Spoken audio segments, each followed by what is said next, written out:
പ്രിയമുള്ള സുഹൃത്തുക്കളെ എല്ലാവർക്കും നമസ്കാരം. പുതിയൊരു വീഡിയോയിലേക്ക് സ്വാഗതം. വളരെ സന്തോഷം നൽകുന്ന വാർത്ത അറിയിപ്പുകളാണ് ഇപ്പോൾ നമുക്ക് ലഭിക്കുന്നത്. ക്ഷേമ പെൻഷനുമൊക്കെയായി ബന്ധപ്പെട്ട് തുക കൈപ്പറ്റുന്ന എല്ലാ ആളുകൾക്കും ആശ്വാസം നൽകുന്ന ചില അറിയിപ്പുകൾ ഇപ്പോൾ വരികയാണ്. ഇത് സംബന്ധിച്ചുള്ള സൂചനകളൊക്കെ തന്നെയാണ് വരുന്നത് എന്നുള്ള റിപ്പോർട്ടുകളുണ്ട്. അപ്പോൾ എല്ലാവരും വീഡിയോ പൂർണ്ണമായും കാണുക, വീഡിയോ ലൈക്ക് ചെയ്യുക. ചാനൽ ആദ്യമായിട്ട് കാണുന്ന സുഹൃത്തുക്കൾ ദയവായി നമ്മുടെ ഈ ചാനൽ ഒന്ന് സബ്സ്ക്രൈബ് ചെയ്യുക. ഫേസ്ബുക്ക് വഴിയാണ് ഈ ഒരു വീഡിയോ നിങ്ങൾ കാണുന്നത് എങ്കിൽ തീർച്ചയായിട്ടും നമ്മുടെ ഫേസ്ബുക്ക് പേജ് ഒന്ന് ഫോളോ ചെയ്ത് വീഡിയോ പരമാവധി ഷെയർ ചെയ്ത് മറ്റുള്ള ആളുകളിലേക്ക് എത്തിക്കുക. നമ്മുടെ സംസ്ഥാനത്ത് സാമൂഹ്യ സുരക്ഷാ ക്ഷേമ പെൻഷൻ എന്ന് പറയുന്നത് ഒഴിച്ചുകൂടാനാവാത്ത ഒന്നാണ്. കേരളത്തിലെ ഏകദേശം 62 ലക്ഷത്തോളം ജനങ്ങൾക്കാണ് ഇതിൻ്റെ ആനുകൂല്യം ലഭിക്കുന്നത്. ഓർക്കുക, നമ്മുടെ സംസ്ഥാനത്തെ മുഴുവൻ ജനസംഖ്യ 3.5 കോടിക്ക് അടുത്തേ ഉള്ളൂ. ഈ 3.5 കോടി ജനങ്ങളിലാണ് 62 ലക്ഷത്തോളം ആളുകൾക്ക് 1600 രൂപ വീതം സംസ്ഥാന സർക്കാരും അതുപോലെ തന്നെ കേന്ദ്ര സർക്കാരിൻ്റെ സഹായത്തോടു കൂടിയും ലഭ്യമാക്കുന്നത്. ഇതിൽ അനർഹർ കയറി പറ്റിയിട്ടുണ്ട് എന്നുള്ള കാര്യങ്ങളൊക്കെ നമുക്കറിയാം. ഇതിൻ്റെ പേരിൽ നടപടിക്രമങ്ങളും അതുപോലെ തന്നെ മറ്റുള്ള നിയമ നടപടികളും അതുപോലെ സോഷ്യൽ ഓഡിറ്റിങ്ങും ഒക്കെ സംസ്ഥാന സർക്കാർ നടത്തിക്കൊണ്ടിരിക്കുകയാണ്. വീടുകളിലെത്തി വീടുകളൊക്കെ പരിശോധിക്കുകയും AC വെച്ചിട്ടുണ്ടോ, വാഹനങ്ങളുണ്ടോ എന്നുള്ള കാര്യങ്ങളൊക്കെ പരിശോധിക്കുകയും ചെയ്യുന്ന സാഹചര്യത്തിലൂടെയാണ് ഇപ്പോൾ കടന്നു പോകുന്നത്.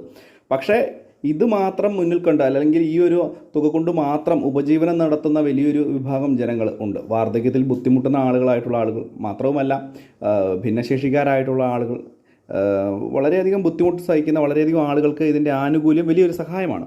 അങ്ങനെയുള്ള ആളുകൾക്ക് വീണ്ടും ഒരു സന്തോഷത്തിൻ്റെ വാർത്ത തന്നെയാണ് ഇപ്പോൾ നമുക്ക് ലഭിക്കുന്നത്.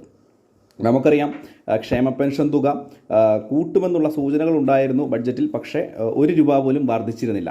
മാത്രവുമല്ല, ഈ ഒരു മാസത്തിൽ തുകയുടെ വിതരണത്തിൽ സാധാരണ രീതിയിൽ തന്നെയുള്ള 1600 രൂപയെ ലഭിക്കുകയുള്ളൂ. പല ആളുകളും ചോദിച്ചിരുന്നു 3200 രൂപ ലഭിക്കുമോ എന്നുള്ളൊരു കാര്യം. അതിനുള്ള യാതൊരു സാധ്യതയുമില്ല എന്ന് മുൻപ് തന്നെ പറഞ്ഞിരുന്നതാണ്. മാത്രവുമല്ല, ഈ മാസം 20-ാം തീയതി കഴിയുമ്പോൾ, അതായത് 2-3 ദിവസം കഴിയുമ്പോഴത്തേക്ക് തന്നെ ഈ ഒരു തുകയുടെ വിതരണം സംസ്ഥാന ധനവകുപ്പ് ആരംഭിക്കുമെന്നാണ് ഇപ്പോൾ ലഭിക്കുന്ന വിവരം. മാത്രമല്ല, ഇനി ഒരു മാസവും തുക മുടങ്ങത്തുമില്ല. അത് കറക്റ്റായിട്ട് നിങ്ങളുടെ അക്കൗണ്ടുകളിലേക്ക് എത്തും.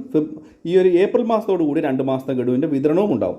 പക്ഷേ ഇതിനേക്കാളും വലിയ ആശ്വാസ റിപ്പോർട്ടുകൾ വരുന്നത് ബഡ്ജറ്റിൽ തുക വർദ്ധിപ്പിച്ചില്ല എങ്കിൽ പോലും തീർച്ചയായിട്ടും തുകയുടെ വർധനവ് ഉണ്ടാകും എന്ന് തന്നെയാണ്.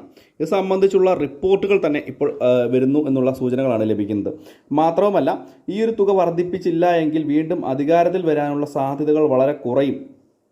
സംസ്ഥാന സർക്കാരിന്, നിലവിൽ ഭരിക്കുന്ന സർക്കാരിന് ബുദ്ധിമുട്ട് ഉണ്ടാവും എന്നുള്ളത് കണക്കിലെടുത്ത് പാർട്ടി ഉൾപ്പെടെ ഈ ഒരു വിഷയത്തിൽ ഇടപെട്ട് ക്ഷേമ പെൻഷൻ തുക വർദ്ധിപ്പിക്കാൻ വേണ്ട നടപടികൾ കുറഞ്ഞ പക്ഷം 100 രൂപ മുതൽ 200 രൂപ വരെ വർദ്ധിപ്പിച്ചിരിക്കണം എന്നുള്ള റിപ്പോർട്ടുകളാണ് ഇപ്പോൾ ലഭിക്കുന്നത്.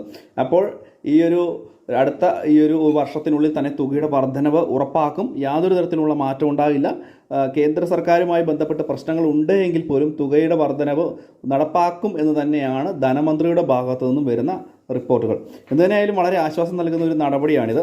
ക്ഷേമ പെൻഷൻ വാങ്ങുന്ന കേരളത്തിലെ വലിയൊരു വിഭാഗം ജനങ്ങൾക്ക് ഇത് ആശ്വാസമാകും എന്നുള്ള കാര്യത്തിൽ യാതൊരു സംശയവും വേണ്ട. അപ്പോൾ